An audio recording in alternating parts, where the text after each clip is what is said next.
Hi guys, welcome to Donath Outdoors. I'm Chet Donath, and today we're going to be doing coffee rub venison backstrap. So a lot of times we like to take our venison backstrap and we like to put a bunch of stuffing in there and all that kind of stuff. But this is a really simple recipe where we're not going to do any of that. We're just going to coat the outside with this coffee rub, and then we're going to make a butter sauce to put on and serve it with. So the first thing I'm going to do to this venison backstrap here is, because it is so long, I'm going to go ahead and cut it into two different equal sections. And that's just basically so I can get it into the cast iron pan that I'll be cooking on today.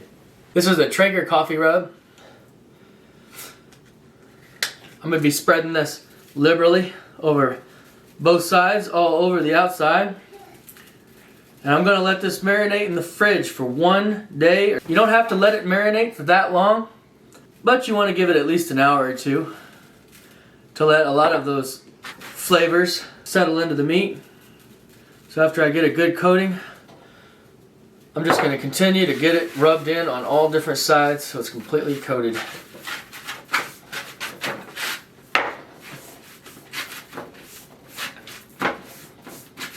After I got everything nice and coated, I'm going to wrap this in some saran wrap. I'm going to keep it covered in the fridge for 24 hours.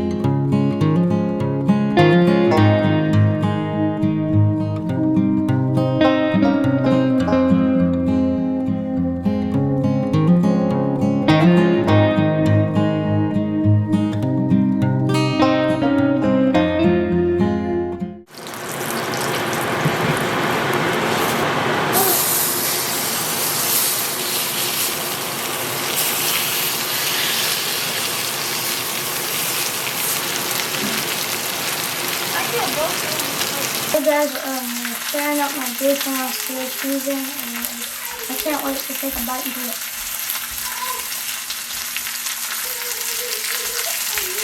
Put it into the cast iron for 3 minutes on each side at high heat. And then we're going to pop it in the oven for 10 minutes on 425.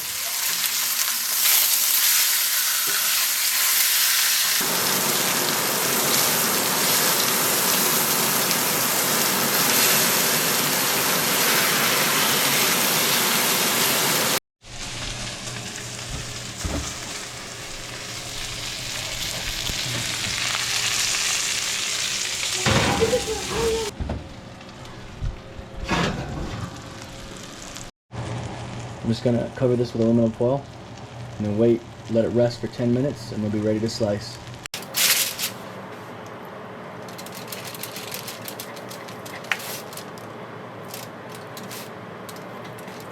Medium rare.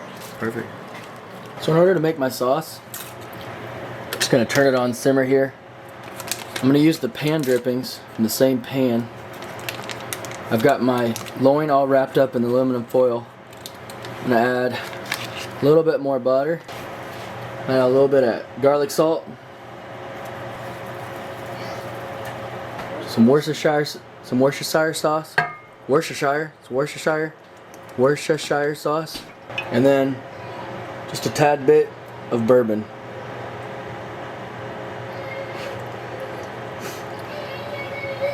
What? You said a tad bit, like you don't think. That actually doesn't look brown. Oh, it's brown. It's brown because something. Worcestershire sauce. Oh, no. We'll let that butter melt and get nice and hot, and then you can drip that over your cuttings. So you just want to give it a little bit of time for the actual alcohol to kind of dissipate out, and then just be left with that. Alright, so this is 2 cups of flour, 2 tablespoons of sugar, 2 tablespoons of baking powder, 1 tablespoon of kosher salt, and a 3/4 tablespoon of baking soda. Alright, so to that I'm just going to add a 1 cup of my sourdough discard. You can use sourdough starter as well, but either way. By the way, to make sourdough starter, I just take a 1/4 cup of flour and then 2 or 3 tablespoons of water, warm water, And so you leave that on there for 12 to 24 hours. And then you just take half of it off and add more flour and more tablespoons. You just keep doing that for 5 days, and then you should be ready to bake with it. Alright, so we're gonna add our half cup buttermilk here. And then we stir everything up. We're gonna take a rolling pin, lay everything out, and then we'll take our cookie cutter. We'll cut little small circles about 1.5 inches to 2 inches around, and then we'll lay it out on our cookie sheet, and we'll cook them 450 degrees for about 10 to 14 minutes, or until they start to rise a little bit and get brown on the top. Then you can put whatever kind of butter you want on there, or you can just eat them as is. So you're going to roll this out onto a lightly floured surface. And then you're going to want to give it at least a couple folds, and what that's going to do is going to make it flaky. You don't have to manhandle it.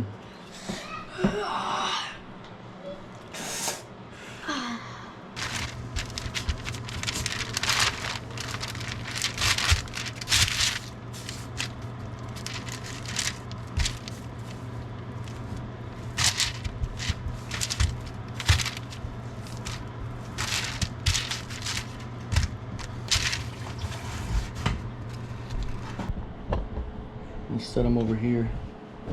And once you get to the end, you can just roll them up in a ball and then roll it out again. Yeah, I know. Perfect. I want to see if I can still try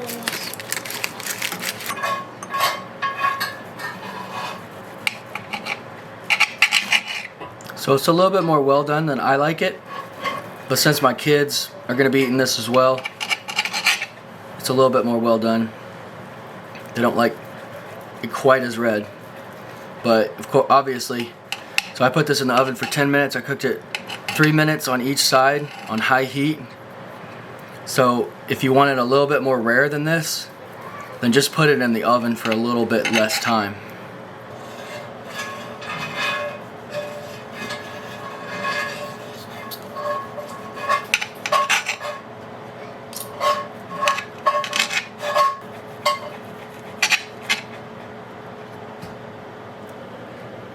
I just saw you doing this.